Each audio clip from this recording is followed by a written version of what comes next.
Hey y'all, um, we should talk. First things first. In the last 3 days or so, we've learned a lot about wildfires. Forgive my voice; the air quality here is still absolutely terrible. So, I sound like I've been. It sounds like a Thursday morning in the '90s for me, man. Like nightclubs and cigarettes and drinks and yeah, I just sound terrible. But yeah, this video is probably long, so give yourself a second if you need it. But we Monday night the fire kicked up in a windstorm. We were red flagged anyway. We knew that there was something coming, right? It was just perfect conditions. But a fire spun up, and they decided to try and use the freeway as a fire break. It was so big and so crazy, so traffic got blocked off and everything kind of got stopped, and then the winds came up and the trees started coming down, and next thing we know, we're kind of trapped in the valley by fire and we don't have power. Okay, so it's like 9 o'clock Monday night when we lose power. That's okay, right? Like we figured. And Don loves these little like solar and hand crank things, lights and radios and stuff. So he's kind of I don't think he'll say it out loud, but he was kind of digging it, and I was kind of digging it too. I mean, it could be worse, right? If the house could be out for a couple hours, at least we got stuff to play with, right? So, just chilling in the dark, and finally we sleep for a while, and actually I slept really good. I won't lie.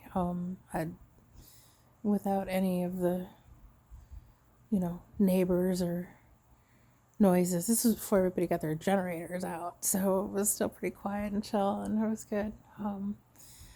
Then Tuesday morning comes, and you know, we got a doctor appointment that they call and cancel because the uh, the clinic doesn't have power, and they were right in the area of one of the fires to start with, but they got that under control pretty quick.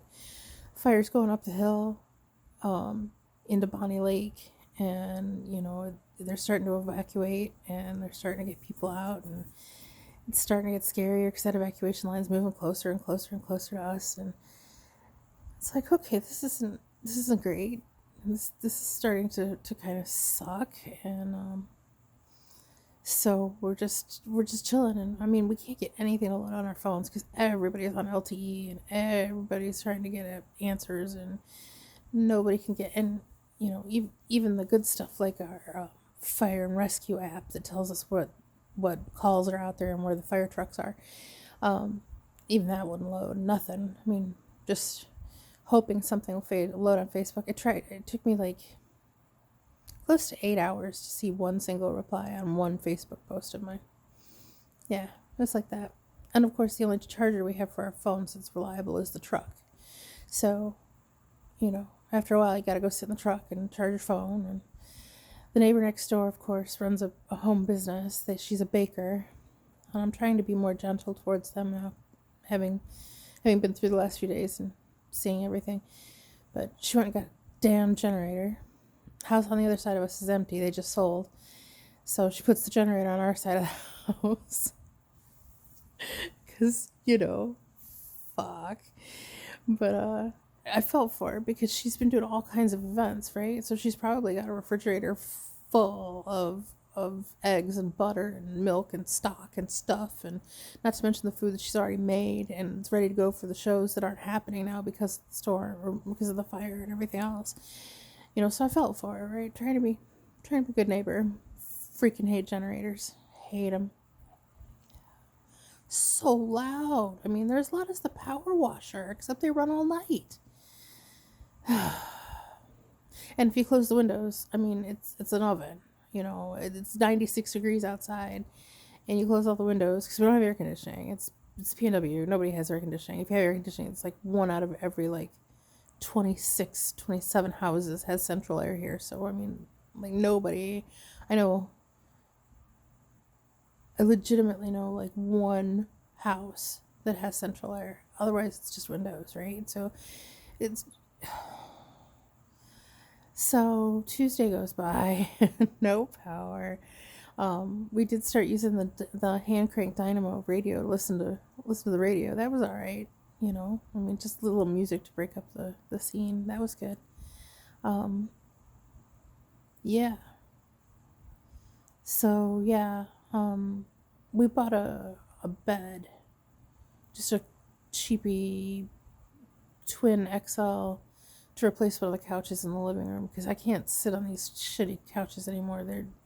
It's just destroying my coccyx. And so we bought a bed, and I got a husband pillow, and it's a lot easier for me to get comfortable. But I got so comfortable I just crashed right there on the couch, right there on the bed. And so got up yesterday. Oh, pardon me. I just got up now. Still no power. Just chilling. 3 o'clock hydration. You know, went in, had that done, and they were just double booked. They've been double booking all week, trying to, you know, make up for Tuesday with no power. So it was crazy. It was very busy. There's a lot of people. The nurses were tripping a little. I felt for them. I mean, the whole thing sucked, right? Like, I mean, they're dealing with power outage in a lot of places too. I mean, ordering is really the last place when the power comes back on and the power comes back on. We're like that last little switch that they throw when they get everything working. And, you know, so this is the second time this year that we've been without power for more than 48 hours. We're just kind of used to it, right? I mean, you can be pissed, right? But what are you going to do? It's just futile. It's so many things that I'm angry about that are utterly futile these days. But regardless, but so yeah, just before we left for the infusion, the lights came back on. Hallelujah. The fridge took a pretty good hit, I won't lie. But, I mean, if you're not prepared to lose your fridge, I mean, honestly, you've got bigger problems, right? Like, it sucks. It sucks. But I get a salad dressing, right? You know what? It's okay. We get fresh milk. It could be so much worse. It really could be. We could be, like, on the edge, and losing the refrigerator keeps us from eating for a week. But it's not like that, so it's okay. The freezer was... We keep a lot of weird shit in the freezer. Yeah, I mean, thank God Don takes those freezer packs when he gets like a shipment of medication or, you know, something like that, and he gets those hard freezer blocks that go in the boxes. He just takes them, he throws them in the bottom of the deep freeze outside. Our chest freezer didn't hardly melt at all. We lost some Otter Pops across the top. That was it. I mean, everything else is like rock solid. So the chest freezer could have been a lot worse. In fact, Jim, if you're watching this, come by and get some of those freezer packs. Put them in the bottom of your chest freezer. It will help, I promise. But yeah, so we're gonna be okay. It's an expensive hit. Don't get me wrong, but we're not broke. Money's fine. Money's fine. We're good. Don't panic. Our biggest upset right now with food is that there's no cake. But I'm gonna fix that shit today. Oh, okay, so that's your fire update. I wanted to get that one out of the way because I figured everyone would be interested in that. Not everybody wants to talk cancer, but we'll switch gears into cancer. And I told you this was a long video, so it is. Last Friday, we went up to University of Washington Hospital to talk with a doctor from Fred Hutch.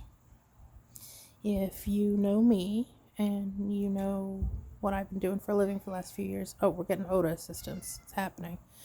I worked at Fred Hutchinson Cancer Research Center for 3 years, and part of my job there was working with investigators, building solutions for how to automate their processes and make things easier on them in the laboratories. And so I know a little bit about targeted immunotherapy between that and Don being on immunotherapeutic drugs and monoclonal antibodies and stuff like that. I know a little bit about CAR T cells. I know how they're harvested, how they're fed, how they're manipulated. I'm familiar with a lot of this stuff just from that work. So the doctor we talked to actually works for the Hutch. His badge is a Hutch badge, which is like, was dead fucking sexy. Let me tell you that. I've never been so happy to see a researcher badge in my life. But he told us flat out, he was like, look, I looked at your charts and I looked at all your records and I looked at all your scans, and he said you are doing exactly what I would recommend right now. He's like, I would have you on the same meds, the same frequency, at the same dosage.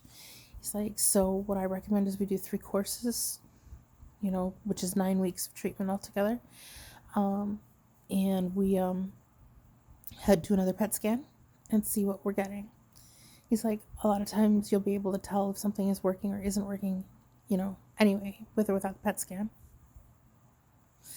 And but he's like, if it comes back that this is not working, he's like, we have so many other things we can try. He's like, we can bring you in, we can start talking about the targeted immunotherapy, we can start talking about CAR T cells. He said it's very easy to give up hope and get scared. He said, but that's because the toolbox is so big and so new that people don't know what options are available to them. And he said, and you're lucky because you do. And he's right. I'm really lucky because I do know these things are out there, and I do know that they work for people. Not everybody. I mean, nothing works for everybody. That's why it's not 100% cure rate, right? But at the same point, I know that I have options, and I know that there are choices, and I know that there are tools that we haven't even begun to tap. We are still straight up in the Journal of American Medicine standard gynecological cancer treatment options and iota pants. There's my baby. But we have a lot of things that we can try yet, and we have a lot of doctors that we can reach out to that we haven't tapped yet. And I'm very, very pleased that we are going to be able to try other things if this isn't working. Now, that said, those are not things that people with really great odds are usually introduced to in a toolbox. I'm just going to throw it out there. I believe that I have a better than average chance on this one. Better than a puncher's chance. I believe that I can get better, and that I will get better, and that there's more to life than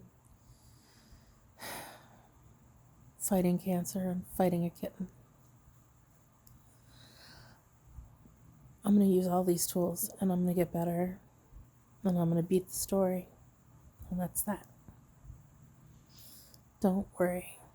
Well, worry a lot. Yeah, I would worry, but but I'm going to be okay. I really am. You guys, we have so many choices and so many possibilities. There is no reason to be freaked out yet. Well, all these things sound so freaking hollow. Okay, I am freaking out as little as possible. I am choosing to believe that we're going to get this thing done, and we're going to get it done right, and everything's going to be cool.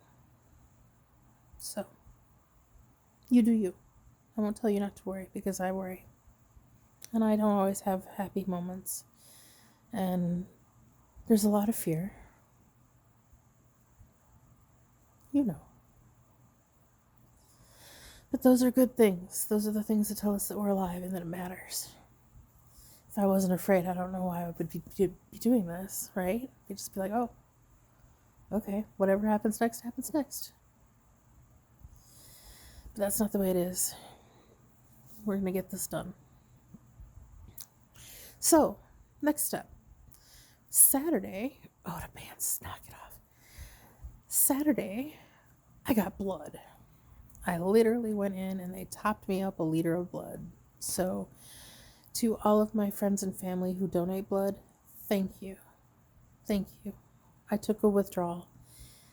If you are able to give blood, especially A positive, because that's what I'm going to be taking out, it would be really freaking cool if you could stop and drop off a unit in my name.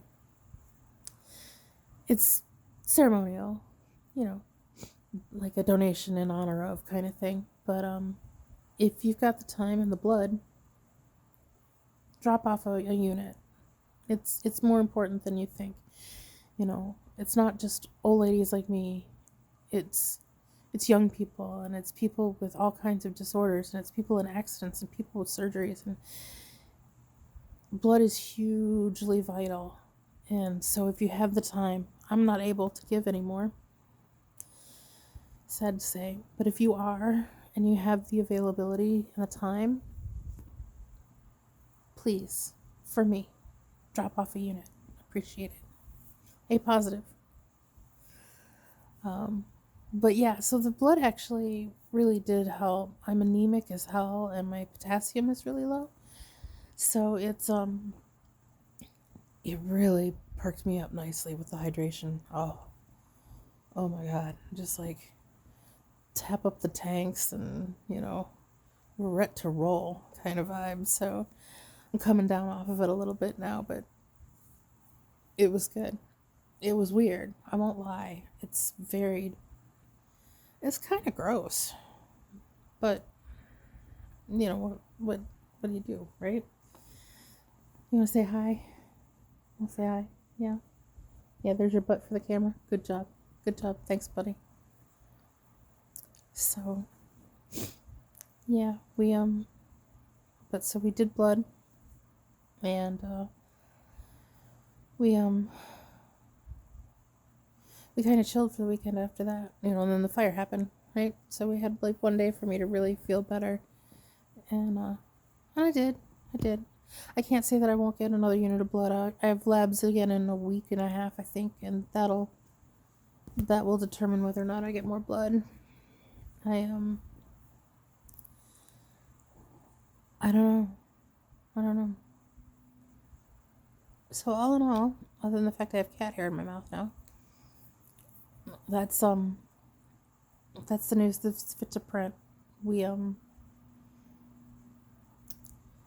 there's stuff, right? There's stuff that we didn't know about. There's stuff that we had no way to know about. There's stuff that we can do. So overall, I guess I should have put the TLDR at the beginning, right? I'll try to do that from now on. I'll give you like a 30-second TLDR. We're gonna be fine from the fires. No evacs. We're good. They got to about 2 miles away. It was scary. We're gonna be fine. We need new jam. I'm out of popsicles, which, if you know me, is sort of a crisis. It's not like Mary crisis, but I do, as I have progressed on with anemia, I understand more and more why Mary would become so incredibly protective of those popsicles that were the spirals that she could nibble off around the edges. Total inside joke for a lot of you. But my memory of Mary's pregnancy with Dylan. Hi, Dylan. Love you, buddy. So yeah, that's the news. I love you guys. I really do. It's I'm not making videos very often, but it's really mostly because I just haven't. You'd be surprised how much energy and effort it takes to sit down and actually do this. I just want to be honest every time I do it. I don't ever want to sit down and make a video that's a bunch of bullshit. And I try really hard not to. I want you guys to have the best of me. Even if I have a long life, these videos are going to live on after I am.